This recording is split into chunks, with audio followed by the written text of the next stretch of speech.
Decisão de juros hoje no Brasil. E aí, calibrem suas apostas.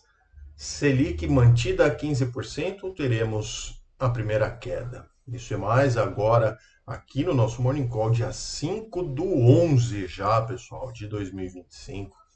Sejam muito bem-vindos. Dia quente, dia importante. Vamos falar então de tudo agora aqui no nosso Morning Call. Vamos começar hoje, é praticamente quase só Brasil na pauta aqui, tá? Vamos começar então com a produção industrial brasileira, claro, que mostrou leve retração novamente, sinalizando uma acomodação na atividade. Então, a indústria geral recuou 0,4% no mês, ainda registra um número positivo de 2% na comparação anual, tá? Quando a gente pega um ano para trás, né? 12 meses para trás, sustentada pelo desempenho positivo de alguns segmentos ali específicos, tá? A indústria de transformação, por exemplo, se manteve estável, apresentando um crescimento de 1,5%, enquanto a indústria extrativa teve queda de 1,6%. Então, esses dados, no mix de todos esses dados, a alta acumula aí 1,8% em 12 meses. Dados reforçam que os setores, né, seguem pressionados aí pela manutenção dos juros nesses patamares elevados que temos hoje e pela difícil recuperação do crédito, também por conta dos juros, enfim. Isso tudo demanda uma dificuldade maior para a retomada do crescimento ali da indústria, né? E claro, hoje então, às 18h30, muito importante, a decisão de juros do Copom, né, da nossa Selic, é amplamente esperado pelo mercado a manutenção da taxa em 15%. Algo diferente disso vai ser surpresa nos preços das coisas, né? Do mercado, no caso, porque já está meio que, como eu falo sempre, precificado que vai ocorrer uma manutenção.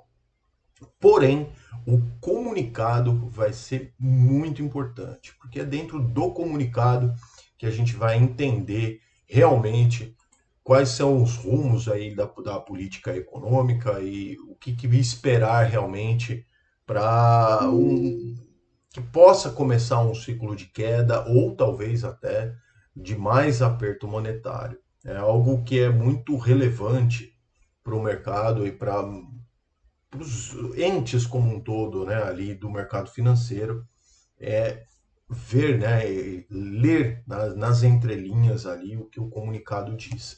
Eu não vou me ater aqui a termos técnicos, né, como o hawkish, que é um comunicado duro, ou dovish, que é um comunicado mais suave.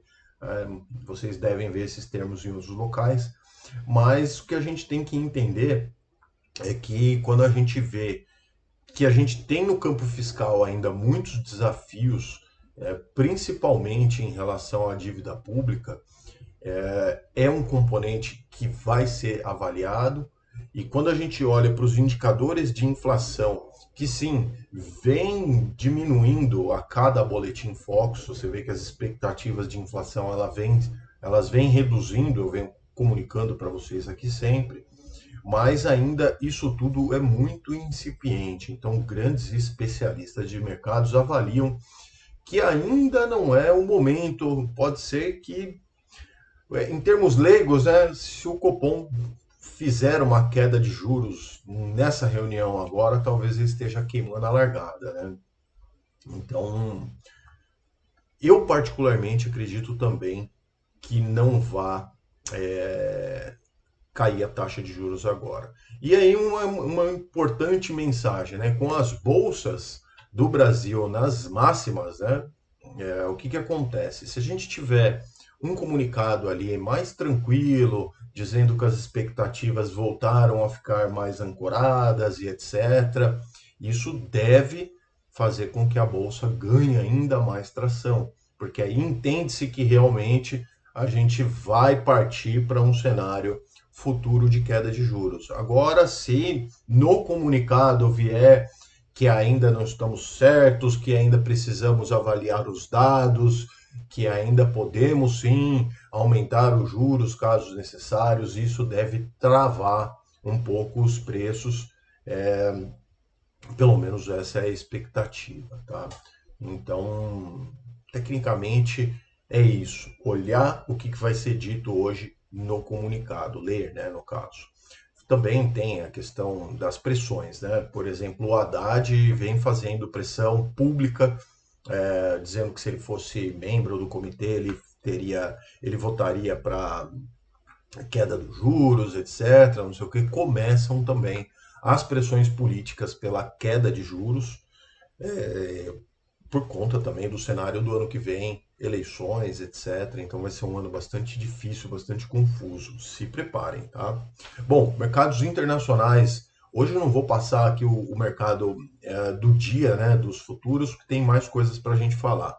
Mas nos mercados internacionais, então, os principais índices da Bolsa Americana ontem registraram queda. Dow Jones fechou em queda de 0,53, S&P 500 perdeu 1,17 e a Nasdaq retraiu 2,04. Grande parte disso também é ainda a realização de lucros, mas tem alguns componentes ali importantes que eu vou falar um pouquinho mais, que mexeram também no preço ali nos ativos internacionais.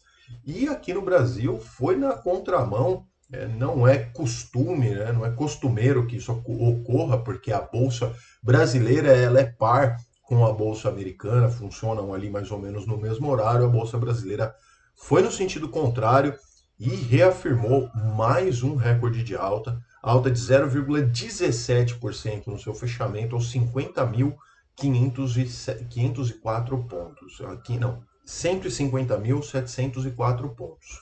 Então, Bolsa Brasileira ignorou o exterior e subiu mais um pouquinho. Destaques de alta, então, ficaram com Pão de Açúcar, 6,16.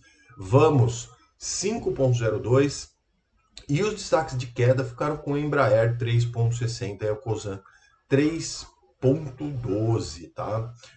Bom, para falar um pouquinho, então, do que a gente ainda precisa olhar para hoje, né? Hoje temos ali indicadores importantes nos Estados Unidos, que vai mexer com a economia como um todo, como ainda lá perdura a questão do fechamento do governo, né? Então, os dados que saem às 10h15 do relatório privado, o ADP, devem medir a criação de empregos ali, isso é bastante importante, tá? Às 14h30 também serão divulgados o fluxo cambial, que é aqui do nosso país, né, o índice de commodities de outubro. Bom, em Washington também, hoje tem um tema importante. A Suprema Corte dos Estados Unidos vai realizar uma audiência sobre as tarifas impostas pelo Trump mundialmente, inclusive as do Brasil.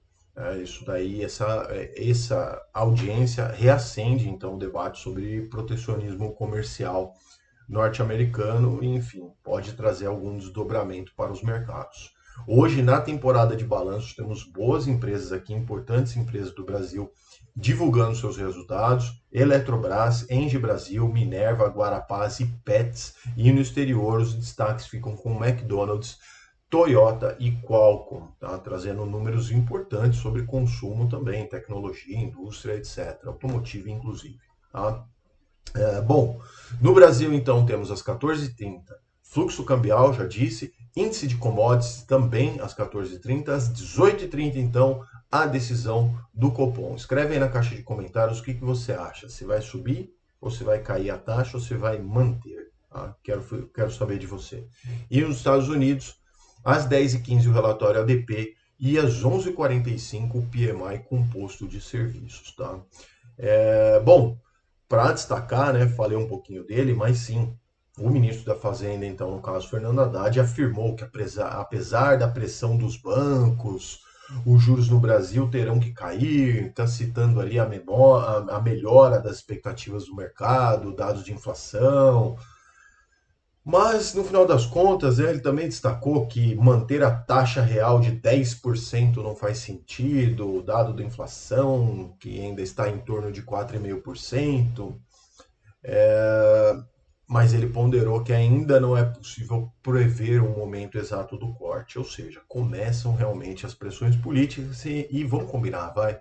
O Haddad não sabe nem o que ele está fazendo sentado lá, a não ser criar novas tarifas para nós, e parte desses juros que a gente vive hoje são fruto de medidas da administração da pasta dele também. Tá? Então, é isso.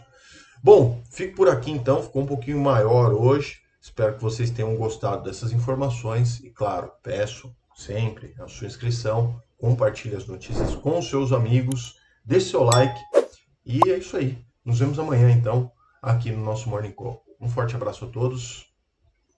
Tchau.